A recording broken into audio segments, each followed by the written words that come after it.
For over 3 decades, David Hunt has maintained a notorious reputation as the untouchable head of an organised crime gang. Known on the streets of East London for his imposing stature and violent tendencies, he commands respect through fear, often flanked by his muscle-bound henchmen.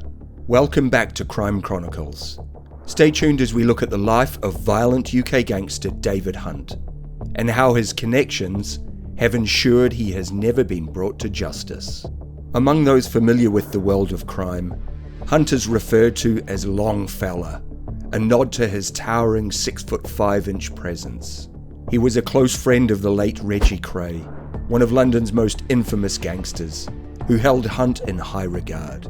Unlike the Kray twins, who thrived on their public notoriety in the 1960s, Hunt operates differently. He prefers to remain in the shadows, avoiding the limelight while continuing his reign over a vast criminal empire. His involvement spans a wide range of illegal activities, including fraud, prostitution, and money laundering.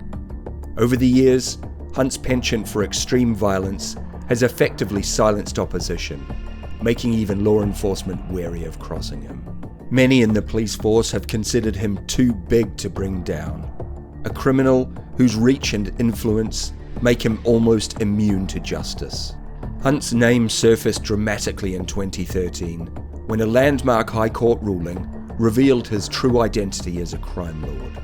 Despite his facade of respectability, Judge Mr. Justice Simon ruled that allegations in a Sunday Times newspaper article exposing Hunt's criminal dealings were true and therefore not defamatory.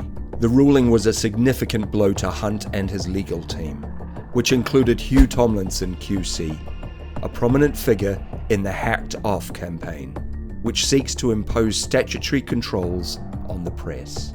Tomlinson, representing Hunt, painted a picture of a misunderstood man, describing him as a rough diamond who only cared about his family and his racing pigeons. He attempted to frame Hunt as a simple property tycoon, wrongfully targeted by the media. Tomlinson argued that the Sunday Times article, which exposed Hunt's involvement in a gangland turf war over land earmarked for development ahead of the London Olympics, was not in the public interest. However, the irony of Tomlinson's role in defending a criminal boss, while simultaneously advocating for stricter press regulations, was not lost on anyone. Whether or not the QC took the case under the cab rank principle that obliges barristers to accept any case, his defense of a crime boss against a newspaper that courageously reported on Hunt's criminal activities was viewed as contradictory. The 5-week trial offered a rare glimpse into the criminal underworld that still grips London, revealing how ringleaders like Hunt escape justice by instilling fear and wielding their influence. Even more concerning were the claims that Hunt had infiltrated the Metropolitan Police, bribing officers and compromising sensitive units to ensure he evaded prosecution. David Hunt's rise to power is a story that begins in humble origins. Born in 1961, Hunt was raised in a cramped council house in Canning Town, East London, as the youngest of 13 children. He claimed his devout Christian parents instilled in him a strong work ethic, and after leaving school at 16, he pursued amateur boxing.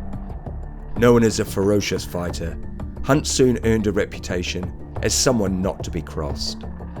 He worked various jobs, including as a scaffolder and scrap metal dealer by day and as a nightclub doorman by night. In the mid-1980s, Hunt became involved with a gang known as the Snipers, infamous for their violent hijackings of lorries in Essex and East London. Hunt quickly moved up the ranks, overseeing the gang's operations. Police reports from 1985 noted his growing influence, with Hunt using intimidation to ensure witnesses disappeared or retracted statements. Though he was arrested 7 times, no charges stuck, as witnesses often withdrew their accusations. His only criminal conviction came in 1986 when he received a 9-month suspended sentence for handling stolen goods. As Hunt's influence grew, he expanded into the sex trade, acquiring property in Soho that operated as a brothel and pornography shop. Hunt, however, claimed during the libel case that he was unaware of the building's use for prostitution. The judge rejected this defense, dismissing it as a clear lie. Hunt insisted that his name had been abused by people linking him to violent crime, but the evidence against him painted a different picture. In court, he speculated that his street credibility might stem from his friendship with boxer Mike Tyson, with whom he shared a passion for pigeons. There were even rumours that he had bested Tyson in a friendly fight. By the late 1980s, Hunt had established himself as the head of a criminal network involved in protection rackets at nightclubs and pubs.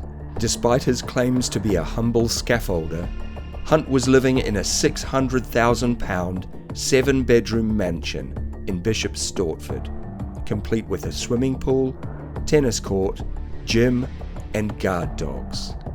He was also laundering money through offshore tax havens, and between 1982 and 1996, he paid no income tax whatsoever. Hunt's violent streak was evident in several brutal incidents. In 1997, he slashed the face of a man named Paul Kavanagh, leaving a 6-inch cut from his chin to his ear. Kavanagh, fearing further retaliation, dropped the charges against Hunt, a common outcome in cases involving him. Similarly, Hunt orchestrated a violent attack on the bodyguards of Billy Allen, a business rival, as part of a dispute over land in the East End. The attack, which took place inside a county court, left the walls splattered with blood. Once again, charges were never pressed, as the victims feared retribution. Hunt's ability to command fear and loyalty was underscored by Billy Allen's testimony during the High Court case. Allen, despite his own criminal background, expressed fear about testifying against Hunt, stating he had done everything in his power to avoid giving evidence. The mere act of standing in court was fraught with danger for anyone crossing Hunt. Reporters too were not immune to Hunt's violent tendencies. In 1992, Peter Wilson, a journalist investigating Hunt's involvement in a contract killing, was headbutted by Hunt when he arrived at his home. The force of the blow fractured Wilson's eye socket and left him in need of stitches. Like so many others, Wilson dropped the charges, fearing further retaliation. Despite these incidents, Hunt has remained largely untouched by the law. 3 detectives even claimed that Hunt had taken out a contract to kill them after they attempted to bring him to justice. They are now suing the Metropolitan Police, alleging that officers on Hunt's payroll stifled their investigation. While Hunt remains under investigation by the Serious Organised Crime Agency and His Majesty's Revenue and Customs for tax evasion, the question remains whether the police will ever successfully bring charges against him. It seems that his insidious links to the Metropolitan Police continued to shield him from justice. For now, David Hunt, the old-school crime boss, continues to operate in the shadows, a menacing figure seemingly beyond the reach of the law. Thank you for joining us today on Crime Chronicles. Don't forget to like, subscribe, and share the channel with your friends.